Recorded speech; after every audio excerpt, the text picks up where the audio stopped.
শুভ নববর্ষ। আমি ডক্টর সন্দীপন চৌধুরী। আমি স্ত্রীরোগ এবং স্ত্রী ক্যান্সার রোগ বিশেষজ্ঞ।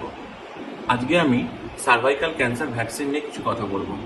সার্ভাইকাল ক্যান্সার বা জরায়ুমুখ ক্যান্সার হলো ভারতীয় মহিলাদের সেকেন্ড কমনেস্ট ক্যান্সার। এই ক্যান্সার হিউম্যান প্যাপিলোমা ভাইরাসের ইনফেকশনের জন্য হয়।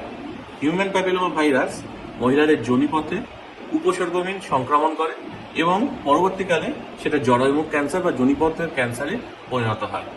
ভ্যাকসিনের মাধ্যমে এই ইনফেকশন প্রতিহত করা সম্ভব। আমরা মেনলি বলি যে আইডিয়াল এজ হচ্ছে 9 থেকে 14 বছর এবং সেই ক্ষেত্রে দুটো ডোজ 6 মাসের ব্যবধানে দেওয়া হয়। 15 থেকে 45 বছরের মহিলারাও এই ভ্যাকসিন নিতে পারে, সেক্ষেত্রে 3টি ডোজ নিতে হবে। এই ভ্যাকসিনের মাধ্যমে 90% ক্ষেত্রে ক্যান্সার প্রতিহত করা সম্ভব। আমি 45-এর অনূর্ধ্ব মহিলাদের এই ভ্যাকসিন নিতে সাজেস্ট করব।